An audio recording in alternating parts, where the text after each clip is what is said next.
Nous étions réunis aujourd'hui ici à la salle de visioconférence de l'Université Cheikh Anta Diop de Dakar pour célébrer le tricentenaire d'un grand érudit sénégalais africain,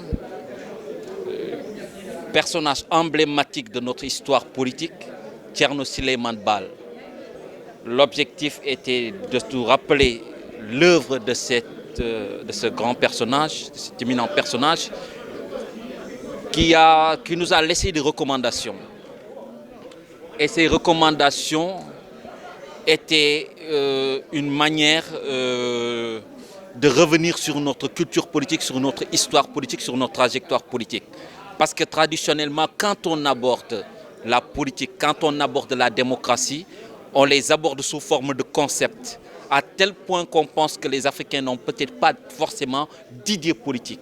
Et l'on découvre avec les recommandations de Thierno Souleymane Baal, qui datent de 1776, il y a 3 siècles, des idées qui nous parlent, des idées qui sont révolutionnaires, des idées qui abordent les questions de souveraineté, d'égalité, de citoyenneté, de représentativité, de biens publics, etc., etc. À tel point que nous avons trouvé que c'était hyper intéressant de nous arrêter sur ces recommandations-là, de les réinvestir pour mieux comprendre encore une fois la nécessité, en tout cas à un moment dans notre société, de revenir sur cette histoire, sur ces idées politiques oubliées sans lesquelles on aurait peut-être des difficultés à comprendre notre environnement politique, notre sociologie politique, notre culture politique. Donc l'exercice consistait à rappeler qui était Thierno Souleymane Baal, de rappeler ces idées politiques qui étaient à l'époque révolutionnaires. Parce qu'on pensait que l'Afrique était totalement orpheline d'une tradition démocratique et que nous n'avions peut-être même pas d'idées politiques originales pour nous organiser politiquement. Mais on va se rendre compte que les Africains, à travers les recommandations, que nous avions des idées politiques totalement originales pour organiser notre société politiquement, pour nuire au mal, pour servir le bien public.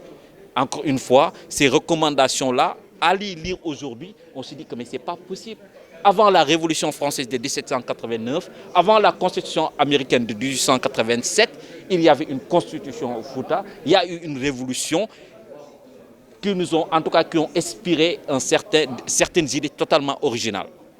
Encore une fois, l'objectif, ce n'est pas de revendiquer une paternité totale, exclusive sur les idées politiques qui existeraient dans le monde, mais c'est de dire, écoutez, nous avons à un moment de notre histoire eu certaines idées, il faut réinvestir ces idées, il faut revisiter notre histoire, il faut déconstruire un certain nombre de vérités qui sont aujourd'hui répétées, imposées, enseignées et que peut-être qui ne contribuent pas à nous aider à mieux nous connaître, à mieux nous comprendre politiquement, sociologiquement, économiquement, anthropologiquement, etc. etc. Voilà. 3 siècles après cette œuvre-là que Souleymane a laissée à l'Afrique, comment est-ce que ces 3 siècles ont pu suffire pour quand même éroder cette œuvre immense?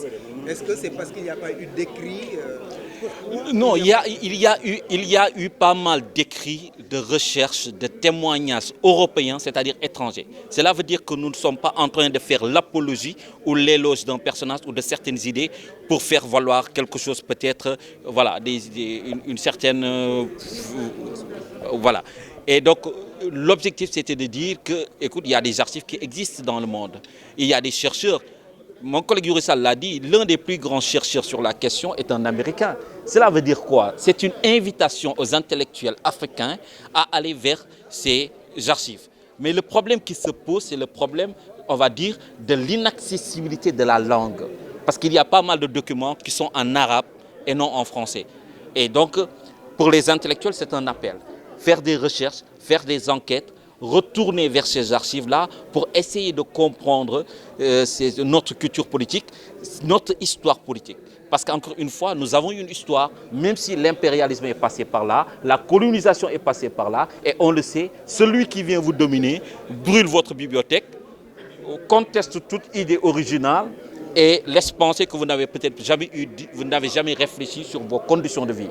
Là, on a à travers ces recommandations la preuve éclatante que nous avons réfléchi, que nos ancêtres ont réfléchi sur nos conditions de vie, comment conduire la politique, comment nuire au mal, comment servir le bien, qu'est-ce qu'une société juste, qui doit diriger la société, quel type de compétences attend-on des gouvernants, l'honnêteté, la probité, la légitimité, la citoyenneté, tous ces concepts-là peuvent être revisités à travers les recommandations de Thierno Souleymane Baal. Et donc je pense que c'est quelque chose de totalement original. Le professeur, c'est un peu comme vous êtes. Oui. Pensez-vous qu'il faudrait en Afrique substituer la démocratie par l'Allemagne vu la violation perpétuelle de la démocratie? Je ne pense pas qu'il faille nécessairement, parce qu'il faut encore définir ce qu'il faut entendre par l'Allemagne, ce qu'il faut entendre par démocratie. Parce que à partir des idées démocratiques étaient déjà présentes dans ce que vous appelez l'Almamia.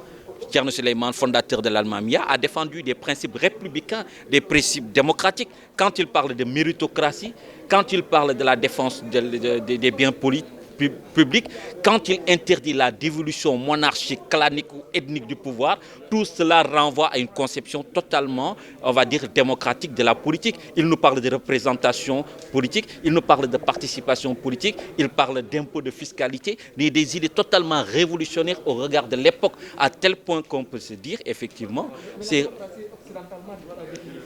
Non, mais en tout cas, la démocratie, comme je vous ai dit, c'est un concept qui nous vient des Grecs, encore une fois. Et c'est le mérite des Grecs d'avoir réussi à conceptualiser un certain nombre de réalités. Nous, en Afrique, ça ne veut pas dire qu'on n'était pas capable de conceptualiser, mais il y avait des idées qui étaient là.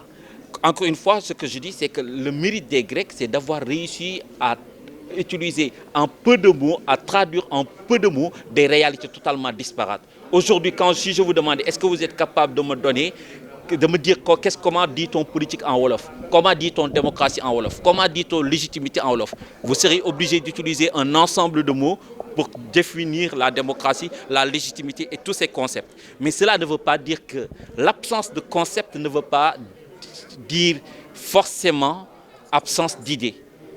Nous avions des idées, nos anciens l'ont démontré, et il y avait une sagesse. Et c'est là où c'est intéressant. Là, on pensait que l'Afrique, on devait lui imposer la démocratie, qu'elle n'aurait jamais connu la démocratie, qu'elle serait incapable de connaître la démocratie. On se rend compte, il y a 3 siècles, 300 ans, et peut-être même plus, des personnages qui étaient là et qui défendaient des principes démocratiques et qui appelaient leur société à fonctionner de manière démocratique et qui ont eux-mêmes appliqué cette méthode démocratique.